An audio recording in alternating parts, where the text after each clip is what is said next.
আচ্ছা বালা করে শুন, এর আগে কিন্তু তোর 2বার বিয়া বানছে। এবার পাত্রী দেখতাম যাইতেছি, এটা লইয়া 3বার। এইবারে গিয়া কিন্তু কোনো রকম উল্টা পাল্টা করবে না। পাত্রীপক্ষ যাতে কোনো ভাই বুঝতো না পারে তুই যে অন্ধ, ঠিক আছে? বসেন বসেন। হ্যাঁ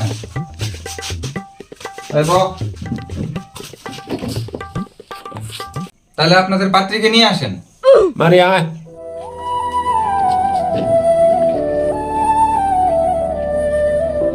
দেখি মা, তোমার ঘুমটাটা একটু তুলছে।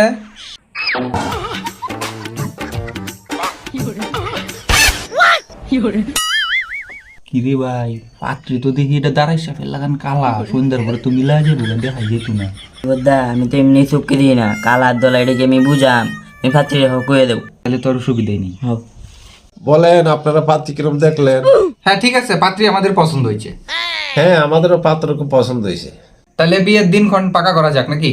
বিয়ার দিন ঠিক হওয়ার আগে আপনার একটু মিষ্টি মুখ করেন। আপনার একটু বসেন, আমি মিষ্টিটা নিয়ে আসি। ঠিক আছে তাইলে। নেও বাবা জীবন, একটু মিষ্টি মুখ করো।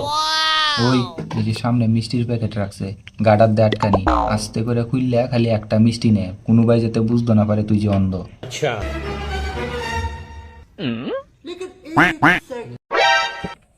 কি রে মিষ্টি অত শক্ত গেলে এই যে টানতাছি আয় না।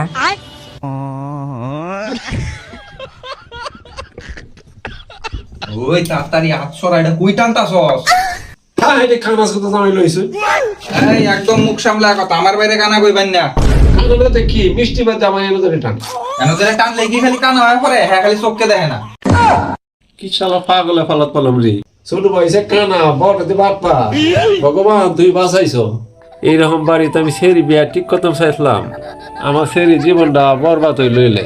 ভাগ্যে যেন ঠান্ডা দিয়েছে দিকে বুঝছি। বন্ধু বলতো বড় হইতো, স্পিক না খানের আগে চল ভাগা দেই।